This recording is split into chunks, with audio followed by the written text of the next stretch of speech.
My dad said, "Maybe your kids need better manners," after telling them they weren't expected, while welcoming my brother's children with open arms. So I responded, "Maybe their grandfather needs a kinder heart." This happened a few months ago, and I'm still processing it, honestly. My wife keeps telling me I should write it down, so here goes nothing. So this year for 4th of July, my parents decided to throw their usual big barbecue. They do this every year. My wife and I showed up around 2:00 p.m. with the kids, Jack and Eve. My older brother Mike, 35 male, was already there, of course, posted up by the grill with Dad, telling everyone about his new truck. This thing was absolutely ridiculous. Lifted F250O, custom wheels, probably cost more than I make in 6 months, but Mike loves flashy stuff. He's always been the golden boy. I've always been the screw-up. Classic family dynamic crap. Everything was going great until this happened. Around 4:00 p.m., Dad decided it was time for his big sparkler ceremony. I was standing there watching with a smile, because Jake and Eve love this stuff. Eve especially gets so excited about anything that sparkles or glows. She was bouncing up and down, waiting for her turn. Dad starts handing out the sparklers from this big box he bought at the fireworks stand. He gives them to Mike's boys first because they're the oldest. Then he starts going down the line, giving them to all the cousins. I'm watching and counting in my head, and it looks like he's got plenty for everyone. But then something weird happened. He gets to my kids and just skips them like they weren't even standing there, moves right past Jake and Eve and keeps handing sparklers to the other kids. Jake looks confused and tugs on his grandpa's shirt. "What about us, Grandpa? Don't we get sparklers?" And my dad, loud enough for half the party to hear, because he's got one of those voices that carries, looks down at him and says, "I only brought enough for the good grandkids. Maybe next time your daddy will teach you some manners." I felt like someone had punched me in the stomach. The whole conversation around us just stopped. My wife was standing in the doorway holding, and I saw her face go completely white. Mike's wife, Sarah, looked uncomfortable but didn't say anything. And Mike just smirked and told his boys, "See, Grandpa knows who the special ones are." Jake's face just crumpled. Eve didn't really understand what was happening, but she could tell something was wrong. I opened my mouth to say something, but honestly, I didn't trust what was going to come out. My hands were shaking, and I could feel my face getting red. That should have been the worst part of the day, should have been the thing that made us pack up and leave. But my parents weren't done yet. About an hour later, Mom starts calling everyone to eat. I watch her serve Mike and Sarah. They both get steaks, perfectly grilled with all the fixings. Then she serves my Uncle Tom and his wife. Steaks for them, too. The neighbors who came over? Yep, steaks. Even their teenage kid got a steak. Then she gets to our spot at the table. She sets down hot dogs in front of me, my wife, and both kids. Not the good hot dogs either. The cheap ones from the grocery store that taste like rubber and probably have sawdust in them. Eve noticed, too. She's real observant for a 6-year-old. She looked at Uncle Tom's plate, then at Mike's plate, then at her sad little hot dog, and asked Mommy, "How come we don't get the good meat like Uncle Mike?" That's when my mom stopped what she was doing and looked down at my daughter. And I swear to God, the expression on her face was like Eve had just asked the stupidest question in the world. "Well, honey," she said in this fake sweet voice that made my skin crawl, "some families deserve the nice things, and some don't. Your daddy just doesn't work hard enough to earn what your uncle does." To a 6-year-old about her father, in front of the entire family and half the neighborhood. The table went dead silent. Everyone just stared at their plates like they were suddenly real interested in potato salad. My wife stood up so fast her plastic chair fell over backwards. The crash made everyone jump. She didn't say anything, just grabbed Eve's hand and then Jake's and started walking toward the house. I sat there for maybe 10 more seconds, just staring at my mom. She was looking back at me with this expression like she was daring me to say something, like she wanted me to make a scene so she could play the victim later. My dad was still at the grill, pretending nothing had happened. Mike was cutting into his steak like this was the most normal dinner conversation in the world. Sarah was looking uncomfortable, but not uncomfortable enough to actually say anything. Finally, I stood up, didn't say a word, just got up and followed my wife and kids into the house. I found them in the living room. My wife was helping Eve put on her shoes while Jake sat on the couch looking confused. Eve was crying now, not because she understood what Grandma said, but because she could tell Mommy was upset. "Why is Grandma being mean to us, Daddy?" she asked. I didn't have an answer for that. What do you tell a 6-year-old? That some people are just bad? That Grandma thinks Daddy's a failure? That sometimes family sucks worse than strangers? I don't know, sweetheart, but we're going home now. As we're walking to the car, Mike comes jogging after us, not to apologize or check if we're okay, to make things worse. He catches up to me in the driveway and puts his hand on my shoulder, like he's trying to comfort me or something. Hey, bro, don't take it so personal. You know how Mom gets sometimes. This is how she gets. Yeah, she just wants what's best for the family. And honestly, some kids do need to learn their place early. Better they understand how things work now than get disappointed later. That's when something clicked in my brain. This wasn't some random comment or Mom having a bad day. This was intentional. They'd planned this. It was all designed to put my kids in their place, and Mike was in on it. I looked at him standing there in his expensive polo shirt next to his ridiculous truck, smiling like he'd just given me some wise advice. Golden boy Mike, who'd never had to earn anything in his life, telling me my kids needed to learn their place. That's when I smiled back at him. Not a happy smile. The kind of smile you make when you realize you're done playing by everyone else's rules. You know what, Mike? You are absolutely right about learning your place. He looked confused, but I was already walking away. I drove home without saying another word to anyone, but my brain was already working on something else entirely, because if they wanted to teach my kids about earning things and knowing their place, I was going to give them a master class. We were about halfway home when my phone buzzed. Text from my cousin Cher, Tom's daughter, who's about my age. We'd always gotten along pretty well at family stuff. Dude, what was that? Mom and Dad are pissed. That was seriously messed up. Then another text. Mike was laughing about it with his boys after you left. Said something about teaching lessons. Made everyone super uncomfortable. Just thought you should know. I showed the text to my wife. She just shook her head and said, "At least someone has common sense in your family." That night, I ended up staying awake until like 2 a.m., just pacing around the house. My wife kept telling me to let it go, that we just avoid family gatherings for a while, and things would blow over. But I couldn't shake what Mike said in the driveway. Some kids need to learn their place early, like my kids were somehow beneath his kids, like they deserved less because of who their father was. Now I know what to do.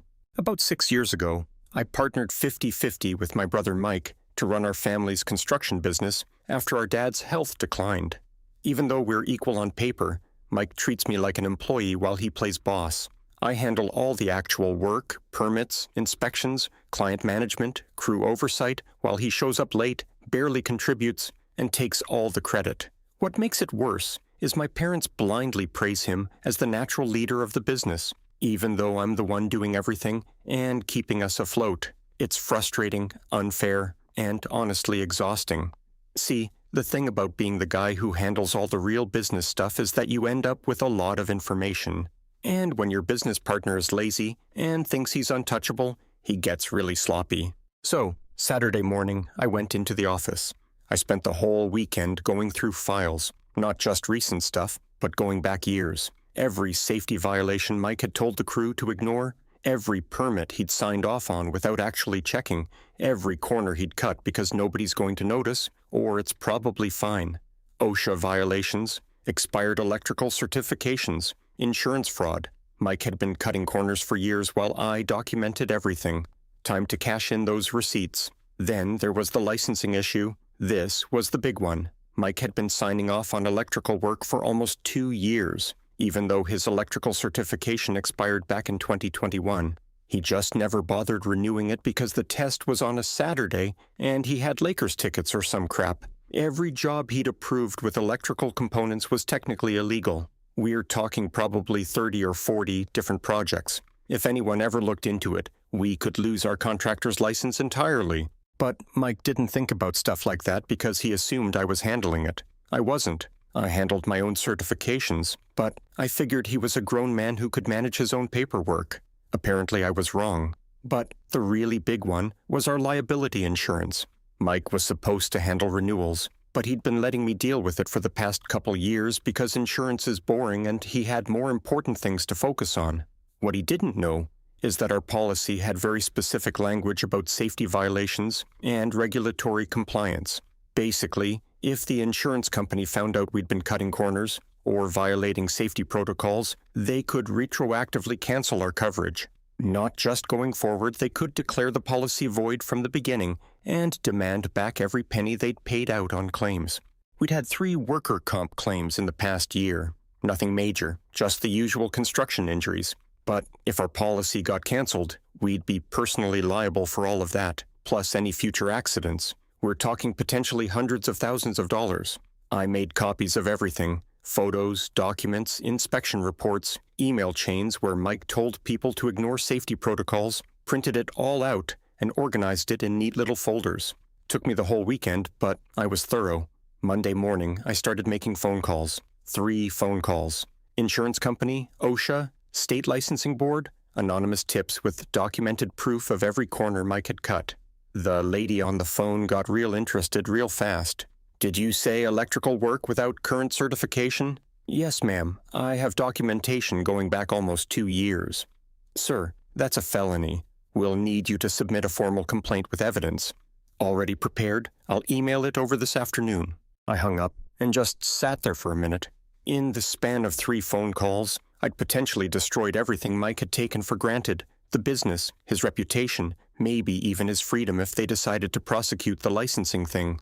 But I wasn't done, not even close, because Mike wasn't the only one who needed to learn about consequences.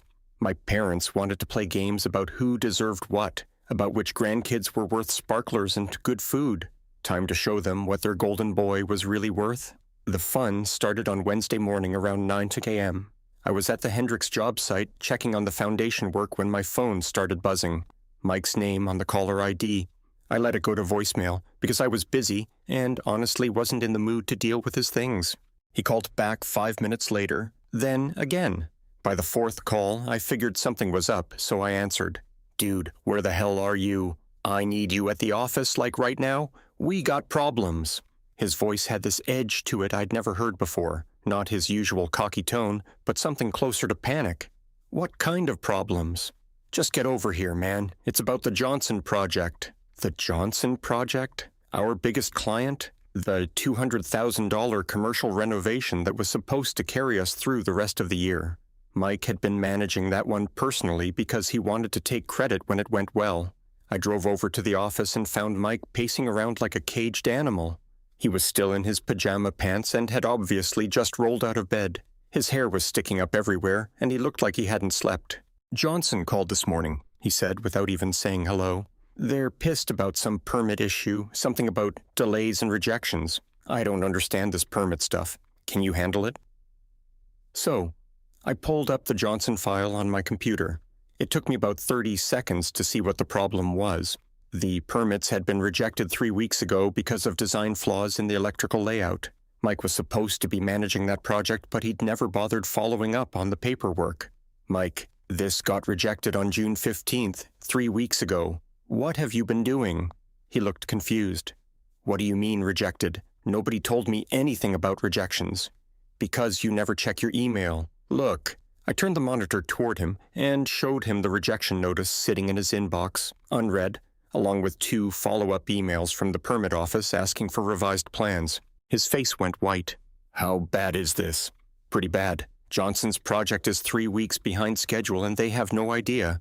The electrical work can't start until we get new permits approved, which is going to take at least another 2 weeks if we're lucky. Can you fix it? Like today?" I stared at him for a long moment. 2 months ago, I would have said yes, would have dropped everything and spent the next 48 hours scrambling to fix his screw-up, called in favors, paid rush fees, whatever it took to save his ass. But not today. Today, I was thinking about my daughter asking why she didn't deserve the good food. "No, Mike, this is your project, your responsibility. You figure it out." "What the hell does that mean?" "You always handle the permit stuff." "Not anymore. You wanted to be the senior partner, remember? Time to start acting like it." I grabbed my keys and headed for the door. He was still calling after me when I got in my truck. 20 minutes later, I was on the phone with Mr. Johnson. "Hi, Mr. Johnson. This is about the permit situation on your project. I'm afraid Mike never told you, but we've been rejected for 3 weeks now. The electrical layout doesn't meet current code requirements, and we need to completely redesign that section. You're looking at probably another month of delays, minimum, maybe 6 weeks.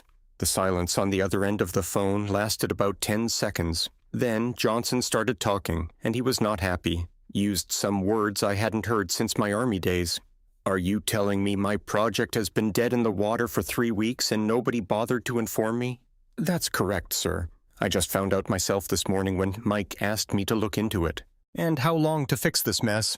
If we started today, 4 to 6 weeks for new permits, assuming the redesign gets approved on the first try. But honestly, Mr. Johnson, given how this has been handled so far, I'd recommend you consider other options. Other options? Find a contractor who actually knows what they're doing.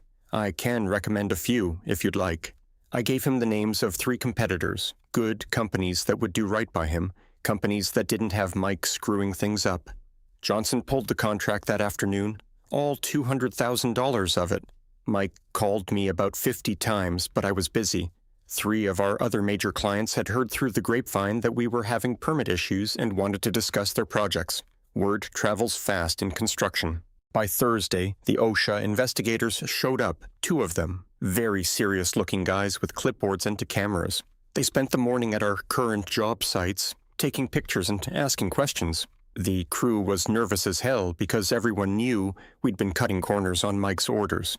They found exactly what I knew they'd find: multiple safety violations, inadequate fall protection, guys working without proper equipment because Mike had said it was probably fine. The preliminary report hit my email Friday morning. $75,000 in fines across 4 different job sites, but that was just the beginning. Friday afternoon, Mike got a call from the state licensing board. They wanted to schedule an interview about his electrical certification, specifically about the 40-plus jobs where he'd signed off on electrical work without valid credentials. What the hell is happening? He kept asking. How is all this stuff coming out at the same time? This doesn't make sense. I just shrugged. Bad luck, I guess. Our insurance company called Monday morning. They'd received an anonymous tip about safety violations and were conducting a full review of our policy. All claims were suspended pending investigation. If they found evidence of willful negligence, they could retroactively cancel our coverage going back 2 years. We'd had 3 worker comp claims totaling about $45,000. If those got reversed, we'd have to pay it back. Plus, we'd be personally liable for any future accidents, since no other company would write us a policy with this kind of record. Mike was falling apart, stopped shaving, stopped changing clothes, just sat in the office making phone calls, trying to figure out how to fix everything. But you can't undo 3 years of accumulated stupidity in a week. By Tuesday, we'd lost 2 more clients. Our bonding company pulled our performance bond, which meant we couldn't bid on any new commercial projects. The bank called asking about our business loan payments since our accounts were looking pretty thin. I don't understand how this is all happening at once, Mike kept saying. It's like someone's targeting us. That's crazy talk, I said. Just bad timing. But while Mike was panicking, my phone was ringing off the hook. Funny thing about the construction business, everyone knows who actually does the work. 3 of our former clients called asking if I wanted to start my own company. They'd follow me if I went independent. By the end of that week, I had enough commitments to keep me busy for the next 6 months. All I needed was a business license and some insurance, which, unlike Mike, I actually knew how to get. By Friday, the bank had called our business loans, all of them. Apparently, when you lose your biggest clients and get hit with massive fines and have your insurance canceled, banks get nervous about getting their money back. Who knew? Mike was looking at personal bankruptcy. The house, the ridiculous truck, everything was going to get repossessed. He'd have to start over from scratch at 35 years old. But here's where the story gets really interesting. Saturday morning, Mike calls me up crying, actually crying. Dude, I'm going to lose everything. Mom and Dad said I can move back in with them until I get back on my feet, but this is so embarrassing. Move back in with them. That's when I remembered something I'd been trying not to think about. See, Mike wasn't the only one who was about to learn some hard lessons about earning things and knowing their place. My parents had played their hand at that barbecue, shown me exactly what they thought of my family. Time to show them what their golden boy was really worth. "Sorry, Mike, can't help you with that," I said. "But, hey, I'm sure Mom and Dad will figure something out." I hung up and sat there for a minute thinking. Then I got in my truck and drove over to my parents' house. Their house. Well, that was about to be an interesting conversation. The drive over gave me time to think about what I was about to do. For 3 years, I'd kept quiet about owning their house, let them save face, acted like nothing had changed. I'd watched them make plans for renovations, talk about leaving the place to Mike someday, host their little family gatherings where they got to play king and queen of the castle, all while living in a house I owned that I'd saved from foreclosure that they couldn't afford to keep without my help. I pulled into the driveway and sat there for a moment, looking at the house I'd grown up in, the house where I'd learned I was the disappointment, where Mike had always been the favorite, where my own parents had just taught my kids they weren't worth sparklers. Time to remind everyone who actually owned what around here. I found them in the living room, doing their usual Sunday routine. Dad in his worn recliner watching some old Western, Mom on the couch with her crossword puzzle and reading glasses. The TV was too loud like always, and there were coffee cups and newspapers scattered around, comfortable, settled, like they didn't have a care in the world.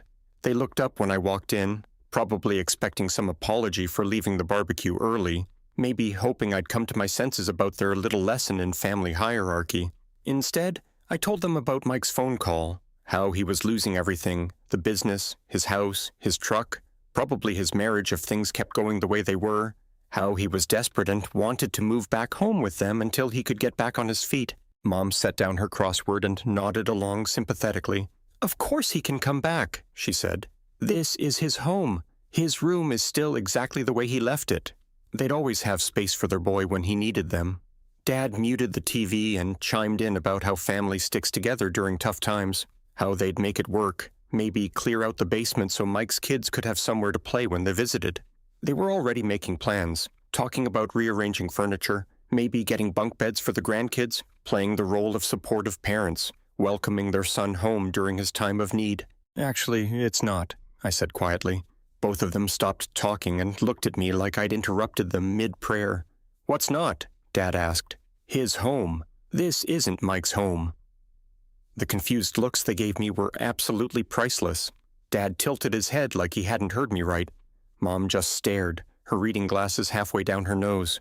So I reminded them about 2018, about Dad's heart attack on that Tuesday morning in March, how he'd collapsed in the kitchen and spent 4 days in the ICU while doctors tried to figure out if he was going to make it, about the medical bills that started piling up, the months of recovery where he couldn't work, the insurance that covered some things but not others. I reminded them about the mortgage payments they'd missed, first 1, then 2, then 3, about the certified letters from the bank that Mom had hidden from Dad because she didn't want to stress him out while he was recovering, about the foreclosure notice that finally came in September, giving them 30 days to bring the account current or lose the house. The color was starting to drain from Dad's face as the memories came back. Mom was gripping her crossword puzzle so tight her knuckles were white.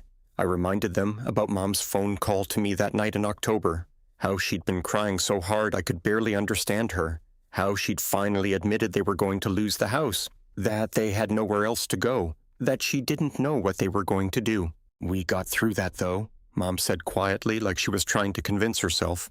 "Yeah, you did," I said, "because I bought this house." The silence that followed was beautiful. You could hear the old grandfather clock in the hallway ticking, could hear Mrs. Henderson's dog barking next door, could hear Dad's breathing getting shallow. "From the bank," I continued. "Paid off your mortgage, covered the back payments, handled all the paperwork to transfer the deed. This house has been in my name for 3 years. Dad tried to stand up, but his legs were shaky. "That's not, we never. "What?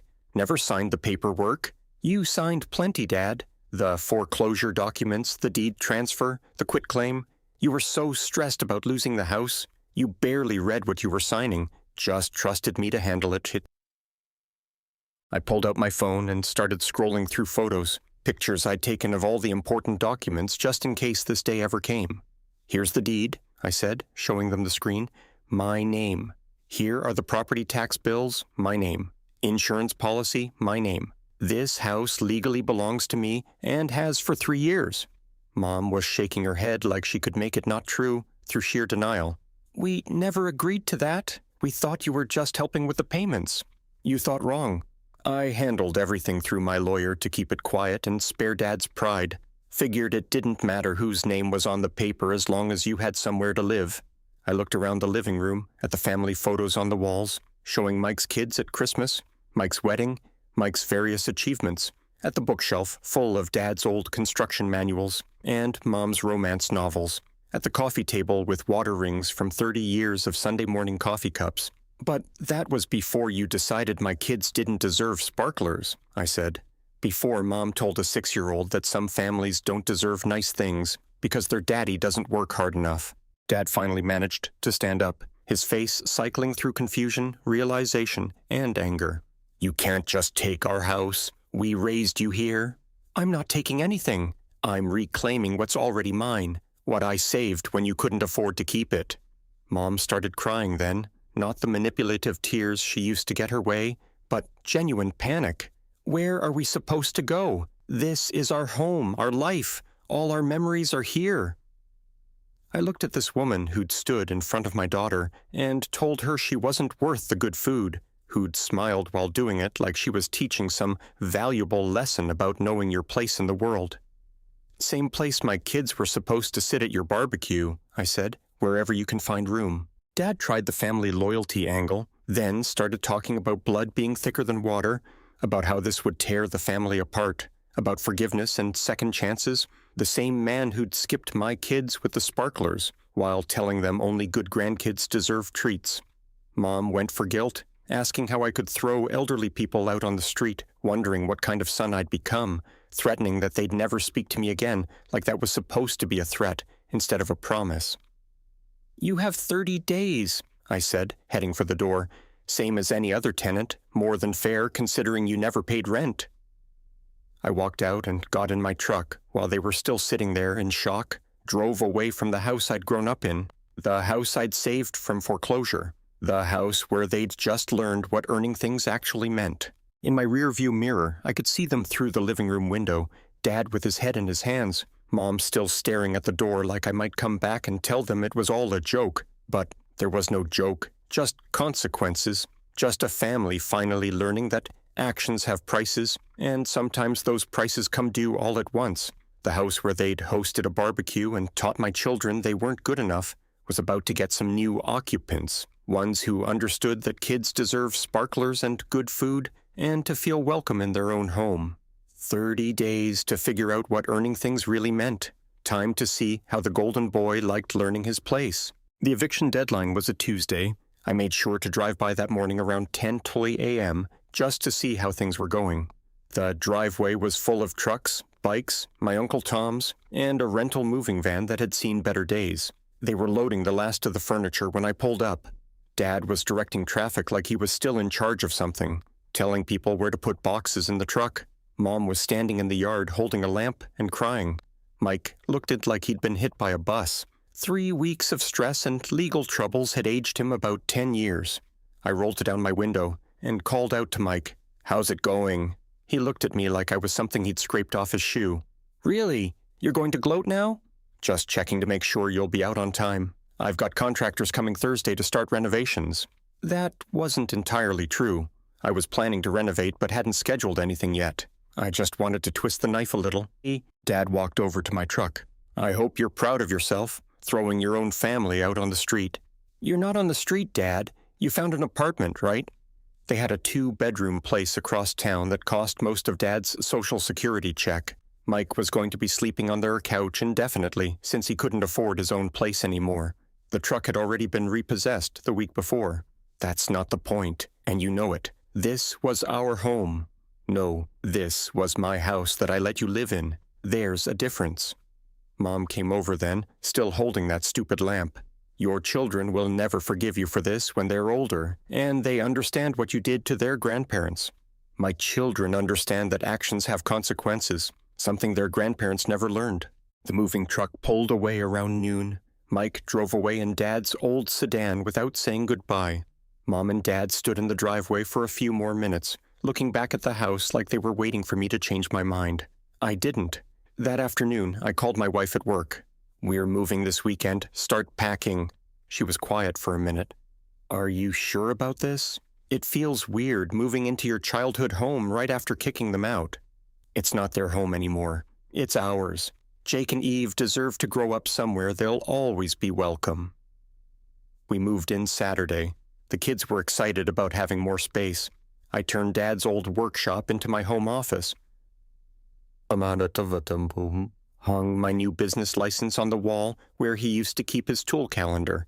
It felt right somehow. About a month later, I'm working in the home office when I hear the doorbell. It's a Saturday morning and my wife's at the grocery store with the kids. I look through the window and see my parents standing on the porch. My porch, looking like they've aged about 10 years. Dad's holding some paperwork and Mom's got that fake smile she uses when she wants something. I almost don't answer, but curiosity gets the better of me. I open the door, but don't invite them in. Just stand there in the doorway like they're door-to-door salespeople. "We need to talk," Dad says, trying to push past me into the house. "We're talking. What do you want?" Mom starts crying on cue. "We made a mistake. We're sorry about the barbecue, about what we said to the kids. We want to make things right." "Okay." And Dad holds up the paperwork. "We talked to a lawyer about the house situation. We think we can work something out." That's when I start laughing, actually laughing right in their faces.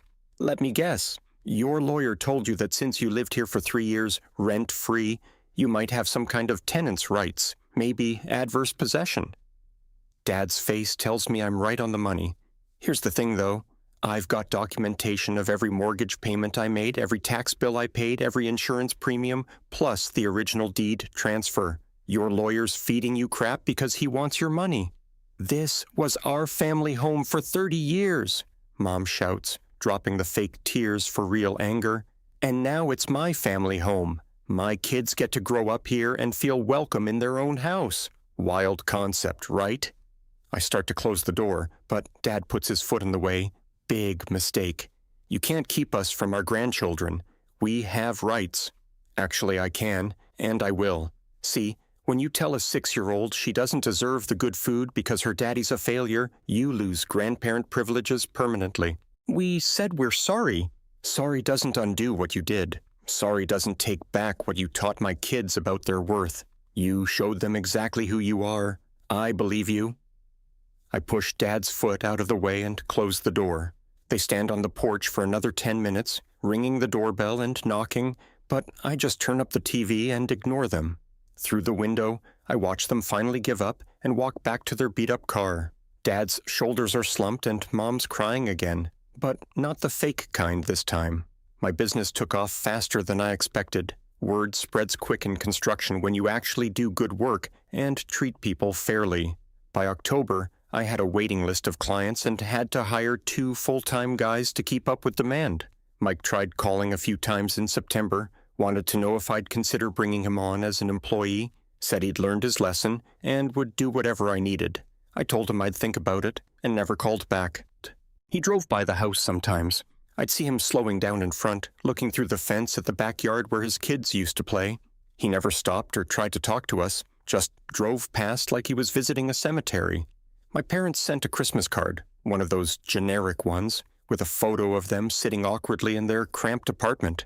The message inside said, "Hope you're happy," in Mom's handwriting. No mention of missing the kids or wanting to reconcile, just passive-aggressive guilt that bounced right off me. I am happy. Turns out when you teach kids their worth, sparklers and good food, they grow up knowing their worth.